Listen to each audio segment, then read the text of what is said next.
Buenas a todos y bienvenidos a nuestra nueva inmersión, donde hoy nos adentramos en un tema candente de verdad. Sin duda, uno que está generando mucha conversación. Exacto, la reciente decisión de Donald Trump de, digamos que de ponerle aranceles recíprocos a casi todos los socios comerciales de Estados Unidos, Prácticamente a todo el mundo. incluyendo, por supuesto, a la Unión Europea y a China, Hablamos de aranceles, de impuestos entre el 10% y el 20%. que afectarían a una enorme cantidad de productos que se importan. Muchísimos. Nuestro objetivo hoy es entender qué significan estas medidas. Para la economía global, claro. Para la economía global y sobre todo para ti, para tu bolsillo. Eso es al final lo que nos importa a todos. Para guiarnos en esta inmersión, vamos a explorar un análisis en video del canal de YouTube Mark Vidal. Un canal muy interesante, por cierto. Sí, muy popular. Y ya desde el principio, el análisis describe esta acción de Trump como una tormenta económica sin precedentes. Un término bastante fuerte, ¿no te parece?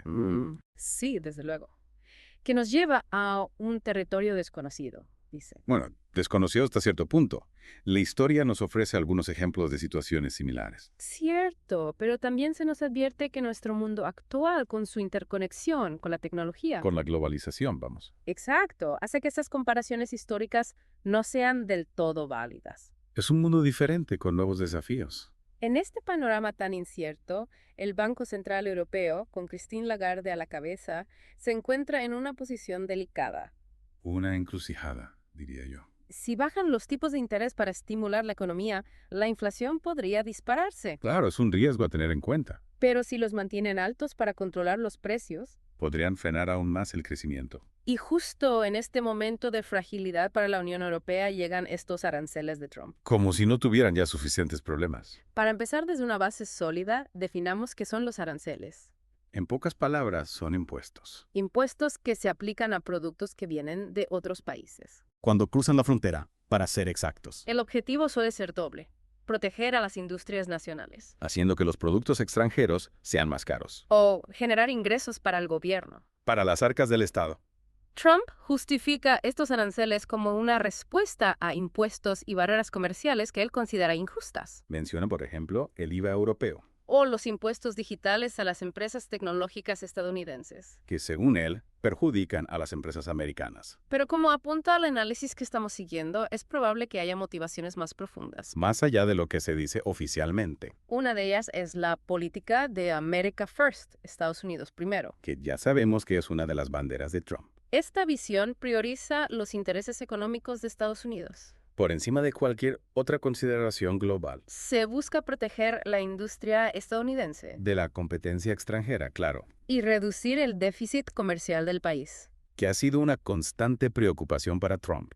Recordemos que durante su primer mandato ya impuso aranceles significativos a China y a otros países. Lo que generó tensiones comerciales y renegociaciones de acuerdos como el TLCAN. Que fue reemplazado por el USMCA. Exacto. Esto nos recuerda a la ley Smoot-Hawley de 1930, implementada durante la Gran Depresión, Una ley que elevó drásticamente los aranceles, y que desencadenó una guerra comercial a nivel mundial. que muchos historiadores creen que agravó la crisis económica Se nos invita a recordar este precedente para entender las posibles consecuencias. y las medidas actuales, claro. Pero también se nos advierte que el contexto actual es diferente. Más complejo, con cadenas de suministro globales mucho más intrincadas. Hay quien incluso compara la situación actual con el crack del 29. Esperamos que no lleguemos a tanto. La segunda razón, y quizás la más importante, tiene que ver con la deuda nacional de Estados Unidos. Que ha alcanzado niveles históricos. En enero de 2025, la deuda llegó a la increíble cifra de 36 billones de dólares. Una cantidad inmensa. Y lo más preocupante es que una parte importante de esa deuda Alrededor del 31%, unos 7,6 billones de dólares. tiene vencimientos a corto plazo. En un año o menos. Esto genera una gran presión financiera. Es como tener una hipoteca gigante que vence mañana mismo.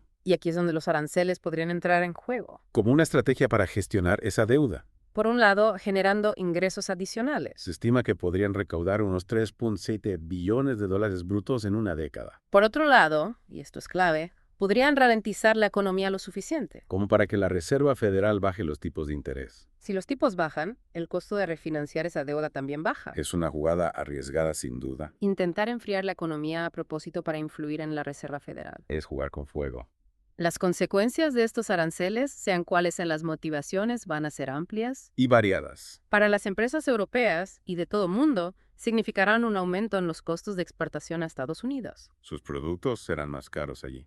lo que podría reducir el comercio bilateral y global. Y afectar al empleo. Para los consumidores estadounidenses, los precios de los productos importados subirán. Coches, vino, aceite de oliva. Todo será más caro.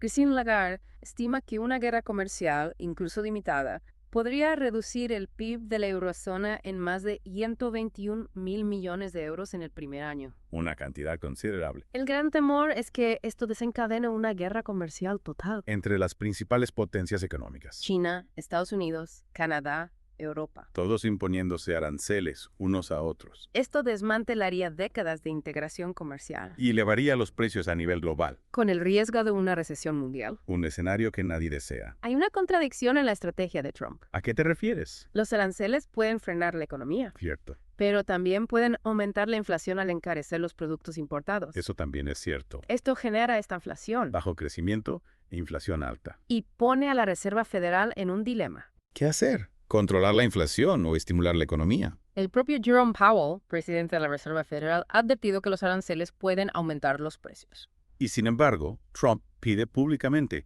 que la Fed baje los tipos de interés. Contradiciendo la independencia del Banco Central. Un tira y afloja entre la política fiscal y la monetaria. Para entender esto mejor, podemos recurrir a Adam Smith. El padre de la economía moderna.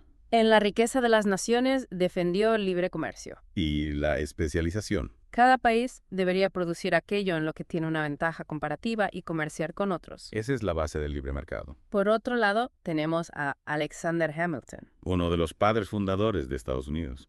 Él defendía los aranceles para proteger las industrias nacionales. Una visión proteccionista. Son dos visiones muy diferentes sobre cómo gestionar la economía. Y ambas tienen sus defensores y detractores. Incluso Keynes reconoció la fuerza de las ideas económicas en la política. Las decisiones que se toman hoy tendrán consecuencias reales mañana. ¿Cómo va a responder la Unión Europea a todo esto? Es muy probable que impongan sus propios aranceles. En represalia. Si eso ocurre, podríamos ver una guerra comercial devastadora. Que afectaría a empresas, consumidores y trabajadores. A todos, en definitiva. La Unión Europea, liderada por Ursula von der Leyen, ya ha expresado su preocupación, Y están preparando un plan de respuesta. que describen como cuidadosamente calibrado. No buscan una venganza inmediata, sino un impacto estratégico, ¿Quieren golpear sectores donde la industria estadounidense es vulnerable? como el sector tecnológico, por ejemplo, La UE tiene un instrumento anticoerción desde 2024. para responder a prácticas comerciales desleales. Y en marzo de 2025 ya impusieron aranceles al acero y al aluminio de Estados Unidos. Como respuesta a medidas similares de Trump, Ahora se debate si ampliarán la lista de productos afectados, apuntando a sectores sensibles para Estados Unidos. como la agricultura o la industria automotriz. Veremos qué ocurre. En España ya se están realizando reuniones para analizar la situación. El sector manufacturero español ya ha notado un retroceso, En marzo hubo una disminución en los pedidos del extranjero. que afectó especialmente a la industria química, la automotriz y la agroalimentaria. Estos aranceles recíprocos buscan contrarrestar prácticas comerciales que Trump considera injustas. Y compensar el gasto estadounidense en importaciones. Pero la Tax Foundation estima que un arancel generalizado del 20% podría reducir el PIB de Estados Unidos a largo plazo. Y la cifra podría duplicarse si otros países toman represalias. Millones de empleos estarían en riesgo. A nivel global, Las empresas suelen trasladar el costo de los aranceles al consumidor final. al final, eres tú quien paga la factura. La administración Trump sugiere usar parte de los ingresos de los aranceles para financiar recortes de impuestos. Lo llaman dividendo patriótico Muchos economistas dudan de su efectividad. y temen que el sistema fiscal dependa de ingresos arancelarios volátiles, Para países como España, con sectores exportadores importantes. como el agroalimentario, el vitivinícola. Estas tensiones podrían significar un encarecimiento de sus productos. Y una pérdida de competitividad. Los agricultores y los productores industriales podrían enfrentar una caída de la demanda. Es un escenario complicado. A pesar de las advertencias, la política arancelaria de Trump tiene un fuerte componente simbólico y político. Sus seguidores apoyan la idea de recuperar empleos y equilibrar la balanza comercial. Trump usa la amenaza a los aranceles como herramienta de negociación. Es su estilo. Aunque se diga que los países exportadores pagan los aranceles, En realidad, se suman al costo de importación, encarecen el producto final. como ocurrió con las lavadoras en Estados Unidos tras los aranceles de 2018. La ley Smoot-Hawley nos enseña que las guerras comerciales tienen consecuencias imprevistas. Contrayendo al comercio mundial y prolongando crisis. La teoría de la ventaja comparativa de David Ricardo nos recuerda que los aranceles perjudican la productividad global. Al desincentivar la especialización. La cooperación y el libre intercambio suelen generar mayor crecimiento. Esa es la lección que deberíamos aprender. Irónicamente, esta situación podría beneficiar a economías emergentes. Como India, Brasil o Vietnam. Podrían convertirse en proveedores alternativos. Pero esta reconfiguración de las cadenas de suministro tiene costos y riesgos. El Banco Mundial estima que esta situación podría restar un 2% al crecimiento global en la próxima década. Un retroceso en décadas de liberalización comercial. La economía global es como un tapiz tejido con acuerdos comerciales, Y la política arancelaria de Trump es como cortar algunos hilos. debilitando toda la estructura. Un arancel en Estados Unidos genera respuestas en todo el mundo, Un bucle peligroso. sin duda. La imposición de estos aranceles en 2025 podría marcar el inicio de una era de desglobalización parcial. Con tensiones comerciales constantes, inflación al alza y desafíos para los bancos centrales. A pesar de buscar proteger la industria y gestionar la deuda. El riesgo de represalias es enorme. Encarecimiento de bienes, ralentización del crecimiento, pérdida de empleos. El libre comercio está siendo cuestionado. Hemos explorado cómo la imposición de aranceles por parte de Estados Unidos podría ser un punto de inflexión en la economía global. Un momento crucial. La pregunta es si la comunidad internacional cederá ante estas demandas. O si nos adentraremos en un territorio económico desconocido. Te invitamos a reflexionar sobre las posibles implicaciones en tu vida y en el panorama económico mundial. ¿Qué te parece más preocupante? ¿Qué preguntas te surgen? Te animamos a seguir explorando este tema. Y a sacar tus propias conclusiones. Hasta la próxima inmersión.